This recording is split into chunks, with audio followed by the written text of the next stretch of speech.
भारत के grand master Nihal Sarin Asian individual championship के आखिरी राउंड में पहले बोर्ड पर मुकाबला खेल रहे हैं ईरान के दानेश्वर बरदिया के साथ। और यहां पर निहाल ने D4 खेल करके खेल की शुरुआत कर दी है। यहां पर निहाल एक अंक पीछे है दानेश्वर से, जीतेंगे तो उनके बराबर पे पहुंच जाएंगे। हालांकि शायद रजत पदक ही जीत पाए यहां पर नाइट F6 खेलते हुए दानेश्वर, क्योंकि टाई ब्रेक यहां पर जो है वो है एवरेज रेटिंग आपके अपोनेंट की। नाइट F3 खेलते हुए निहाल यहां पर, और एवरेज रेटिंग के मामले में दानेश्वर काफ़ी आगे हैं ऑलरेडी। बट निहाल रजत पदक जीत सकते हैं, विश्व कप के लिए अपना स्थान पक्का कर सकते हैं, तो ये और रेटिंग भी जो है उनकी काफ़ी बेहतर हो जाएगी। और यहाँ पर G6 खेला है दानेश्वर ने। देखते हैं किस ओपनिंग में जो है वो गेम एंटर होता है। निहाल ने नाइट C3 वेरिएशन खेला है।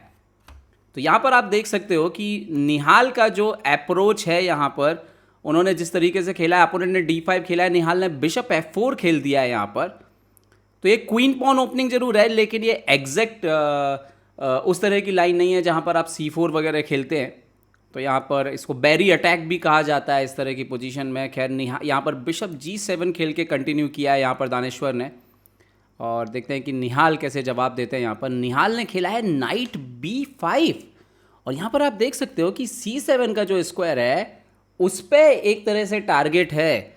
तो इसको डिफेंड करने का एक ही तरीका होता है कि आप अपना घोड़ा जो है वो A6 के स्क्वायर से निकालें, और वही यहाँ पर होता हुआ नाइट A6 यहाँ पर आता हुआ।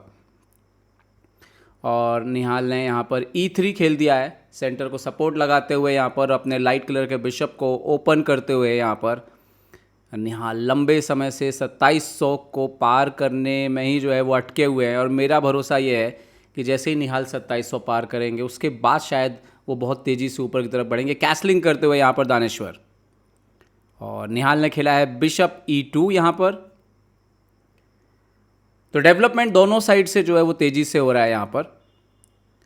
और यहाँ पर आप देखते हो कि जब आपका घोड़ा यहाँ पर है, तो अगर आप C6 करोगे तो ये नाइट के लिए थोड़ा सा कहाँ से खेलेगा, यही एक प्रॉब्लम रहती है। बिशप G4 आते हुए फिलहाल तो। और यहाँ पर देखते होंगे कि निहाल क्या कैसल करेंगे, जो नेचुरल दिखता है। यस, कैसल करते हुए यहाँ पर निहाल ने कैसलिंग कर ली है यहाँ पर। और अब अगली चाल दानेश्वर की क्या होगी, ये बहुत ही महत्वपूर्ण होने जा रहा है। उन्होंने C6 कर दिया फाइनली, घोड़े को पीछे की तरफ धक्का दिया है। और यहाँ पर ना 2-3 तरीके हैं, नाइट C3 से भी वापस आ सकते हो, नाइट A3 से भी वापस आ सकते हैं। नाइट A3 से लौटते हुए यहाँ पर निहाल, अब इसके कई आइडियाज़ हो सकते हैं। एक तो आप C4 में भी उसकी मदद ले सकते हो, दूसरा C3 करके भी नाइट C2 करके गेम में वापस आ सकता है। तो यहाँ पर क्वीन B6 खेला है यहाँ पर दानेश्वर ने, और B2 पर प्रेशर डाल रहे हैं यहाँ पर। तो देखते हैं निहाल कैसे बचाएंगे। एक तरीका हो सकता है आप पॉन को पुश कर दीजिए, दूसरा है कि आप रुक B1 करिए। रुक B1 किया है, एक और आइडिया हो सकता था क्वीन C1 का, बट रुक B1 को चुना है यहाँ पर निहाल ने।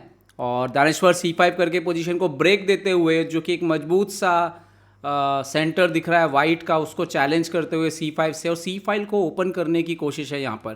खैर निहाल ने उससे पहले खेला है H3, और जो ऊँट रखा हुआ है G4 पर, उससे सवाल पूछा है कि आप कहाँ जाना पसंद करेंगे। तो उन्होंने बिशप F5 ले लिया है, तो नाइट यहाँ पे अनपिन हो गया, आपका नाइट अब फ्री होता हुआ यहाँ पर। और अब यहाँ पर देखना होगा कि निहाल कंटिन्यू कैसे करेंगे। निहाल नाइट H4 गए, वो तो ऊँट के पीछे पड़ गए, बोले कि भाई आप इसको थोड़ा और हटाइए, इधर भी ठीक नहीं लग रहा है ये, इसको थोड़ा और व्यवस्थित कीजिए। जो आपने F5 रखा है ये ज़्यादा बेहतर नहीं, यहाँ पर नहीं बैठने देंगे आपको। तो देखिए बिशप को D7 लेके गए हैं यहाँ पर। और ये तो है कि पोजीशन ब्लैक ने, ऐसा नहीं है, ब्लैक इक्वलिटी पे तो है यहाँ पर। और जब भी कोई खिलाड़ी टूर्नामेंट में लीड कर रहा होता है लंबे समय से, शुरुआत से, एशियन इंडिविजुअल जैसा टूर्नामेंट, तो उनका भी कॉन्फिडेंस काफ़ी बढ़ा हुआ है। अभी रेटिंग भी 2650 की तरफ धीरे धीरे जा रहा है दानेश्वर बरदिया का। तो काफ़ी स्ट्रॉन्ग प्लेयर हैं, काफ़ी स्ट्रॉन्ग टैलेंटेड जूनियर हैं अगले ईरान से। निहाल यहाँ पर खेलते हुए C3, सेंटर को स्ट्रॉन्ग करते हुए, क्वीन के लिए भी अपना रास्ता खोलते हुए, नाइट को वापस लाने का रास्ता ओपन करते हुए। देखते हैं अगली चाल यहाँ पर दानेश्वर कैसे खेलते हैं। अपने नाइट को ठीक किया है उन्होंने, जो कि A6 पे था, काम नहीं कर रहा था। नाइट B8 C6 से आने का अब उनका आइडिया है यहाँ पर। तो जो शुरुआत में नाइट B5 गए थे उसकी वजह से अपोनेंट का नाइट जो है वो रास्ता भटक जाता है। तो ये स्ट्रेटजी वाइट की रहती है, नाइट F3 लौटते हुए यहाँ पर वापस निहाल। और निहाल को किसी भी सूरत पे जीत चाहिए आज। अगर वो जीतेंगे तो विश्व कप में स्टॉप, एक तो इनकी जगह पक्की होगी और दूसरी और यहाँ पर एक इंटरेस्टिंग चीज़ होता हुआ, बिशप आया है F5 पे और अब आप देख सकते हो आप अपना रुक को हटाओगे तो B2 का पॉन मर सकता है। तो यहाँ पर पहले पॉन इंटू C5 मार के क्वीन पे अटैक किया है उन्होंने और एक्चुअली क्वीन की जगह बदल देंगे तो फिर रुक अगर हटता भी है तो प्रॉब्लम नहीं होने वाला है B2 पर। और यही यहाँ पर उनके दिमाग पे चलता हुआ निहाल के।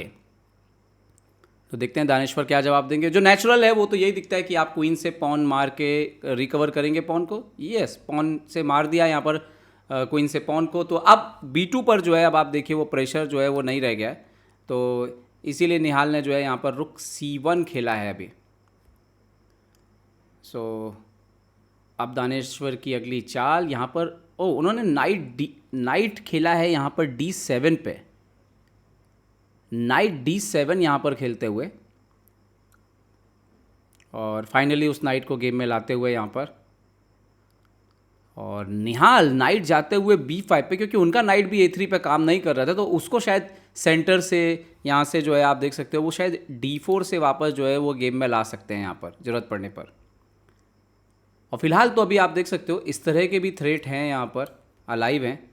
तो खैर बिशप E4 आते हुए नाइट को चैलेंज करते हुए, और ये कोई बहुत अच्छी चाल नहीं लग रही है क्योंकि यहाँ पर B4 आता हुआ पहले तो, और निहाल ने क्वीन पे एक और हमला किया है। तो ये तो है कि अगर आप देखें कि ये नाइट है, ये यहाँ पर बिशप है, इसी फाइल में रुक है, पॉन आगे बढ़ रहे हैं तो थोड़ा तो अनकंफर्टेबल कर रहे हैं इस क्वीन को। तो क्वीन C8 खेला है उन्होंने पीछे और निहाल यहाँ पर C4 कर दो, बोल रहे कि मैं ओपन ही कर देता हूँ भाई, आपके क्वीन को बहुत अनकंफर्टेबल करने वाला हूँ मैं। यहाँ पर बहुत मुश्किल हो सकती है पोजीशन। अगर देखें तो वाइट की ऑलरेडी काफ़ी बेटर हो गई। एक्चुअली काफ़ी बार वो जो बिशप खेला वो नुकसानदायक रहा है शायद। Pawn into C5 D into C4 accept किया है। नुकसान ये है कि क्वीन और बिशप को ज़्यादा खेला है, नाइट को पीछे जाने में टाइम लिया है और उसके चक्कर में ये दोनों रुक जो हैं वो गेम में आ ही नहीं पाए हैं। तो जब भी आप ज़्यादा कोई मोहरा खेलेंगे बार बार तो उससे आपको नुकसान इस तरीके का हो सकता है। बिशप C4 यहाँ पर आता हुआ और निहाल अभी थ्रेट लगा करके बैठे हैं तो क्वीन को हटा लिया है। अदरवाइज़ जो है बिशप इंटू F7 आता और क्वीन मर जाता है यहाँ पर डिस्कवर्ड चेक में। बट अभी भी देखिए काफ़ी अनकंफर्टेबल सिचुएशन है उनके लिए क्योंकि बिशप आ रहा है C7 पे। यस, बिशप C7 आता हुआ और आप देखिए कि बहुत मुश्किल से जगह ढूंढने के लिए उनको प्रॉब्लम जो है वो जाने वाला है काफ़ी। क्वीन को जो है उनको अंदर खेलना पड़ेगा यहाँ पर E8 पर जा कर के, और कोई चाल यहाँ पर नज़र नहीं आ रही। क्वीन E8 जैसी चाल ही यहाँ पर खेलने पड़ेगी यहाँ पर दानेश्वर को। देखते हैं क्या होगी अगली चाल। यस, यहाँ पर खेल दिया है उन्होंने क्वीन को E8 पर सॉरी, और यहाँ पर बिशप H2 पीछे लिया है उन्होंने अभी। अब नाइट C7 का थ्रेट आ रहा है भाई, तो काफ़ी परेशान कर रहे हैं निहाल। अब नाइट C7 का तो बुरी तरह फंस चुके हैं दानेश्वर यहाँ पर। और निहाल ने कमाल की वो दिखाई है क्वीन D8। वो बोल रहे हैं कि चलिए ड्रॉ चाहिए क्या, बट मुझे नहीं लगता कि निहाल यहाँ पर ड्रॉ से सहमत होने वाले हैं। शायद वो अपनी पोजीशन को और इम्प्रूव करेंगे। क्वीन B3 गए हैं यहाँ पर। अब क्वीन B3 का जो एक आइडिया है, एक तो F7 पे नज़र है ही है और दूसरा ये रुक भी यहाँ पर आकर के इस नाइट पर और प्रेशर डाल सकता है। तो काफ़ी कुछ हो सकता है इस गेम में। अब दानेश्वर ने पहले बिशप इंटू F3 मार के स्ट्रक्चर को डैमेज करना चुना है, पर निहाल तो इसके लिए ऑलरेडी तैयार हैं क्योंकि आप अगर उनको अपना यहाँ पर ऊँट दे रहे हैं तो निहाल ऑलरेडी मुझे लगता है कैलकुलेट कर चुके हैं। निहाल यहाँ पर इंडियन टीम की जैकेट में, यहाँ पर जर्सी में यहाँ पर इन्होंने खेल दिया है G इंटू F3 और देखते हैं अगली चाल क्या आएगी। E5 खेलते हुए, बट ये पोजीशन और ख़राब हो रही है क्योंकि अब तो D6 का घर आपने घोड़े को दे दिया है और F7 पे एक और हमला होगा। यस, नाइट D6 और डबल अटैक है। देखिए आप, यहाँ पे भी अटैक है, यहाँ पर भी अटैक है और वाइट के सारे पीसेस बहुत अच्छा कर रहे हैं फ़िलहाल।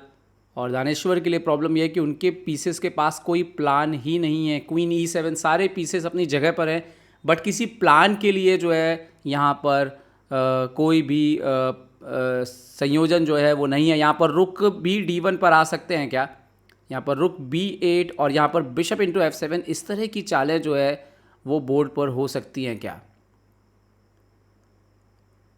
देखते हैं कि दानेश्वर क्या खेलेंगे। ओ, यहाँ पर बिशप इंटू F7 हो गया है, तो रुक इंटू F7 मारा है और यहाँ पर आप देखिए क्या हो रहा है कि एक्सचेंज करेंगे जब, तो यहाँ पर रुक को लाए हैं C7, कमाल का खेलते हुए निहाल।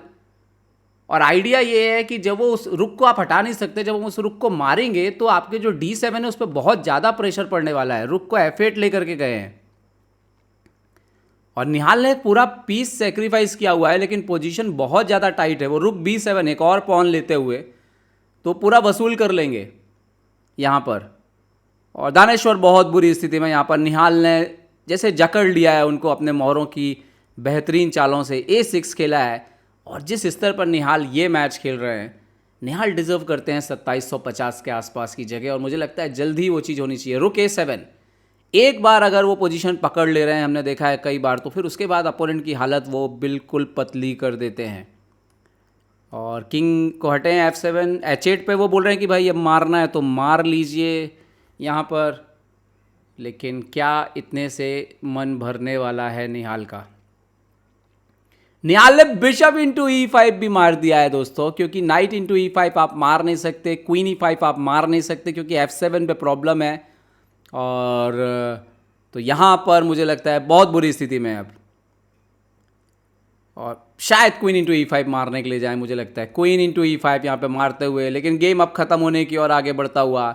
नाइट इंटू F7 यहाँ पर आ रहा है और आप रुक से भी एक्सेप्ट करेंगे तो क्वीन F7 आ जाएगा।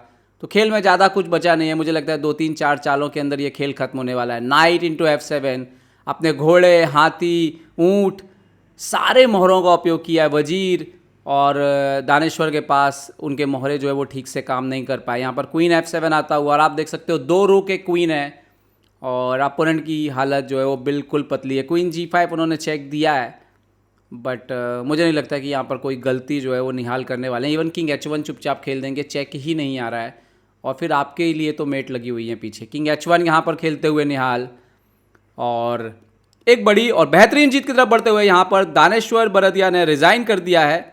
हालांकि एक बड़ी बात यह है कि इस जीत के बाद भी निहाल को सिल्वर मेडल ही मिलेगा। दोनों के बीच टाई ब्रेक है, बराबर हैं पॉइंट्स, लेकिन जो बेटर टाई ब्रेक है उसमें दानेश्वर आगे हैं, तो वो चैंपियन बने हैं। लेकिन आखिरी राउंड में हार के साथ निहाल सेकंड आए हैं, लेकिन आखिरी राउंड में चैंपियन को हराने के बाद इसके साथ ही निहाल ने अपनी रेटिंग भी जो है वो 2-3 पॉइंट और बढ़ा ली है, तो 2698 के आसपास पहुंच गए हैं, और 95-96 के आसपास मेरे ख्याल से, और साथ ही साथ विश्व कप के लिए क्वालिफाई कर लिया है। बहुत बहुत बधाई निहाल सरीन आपको।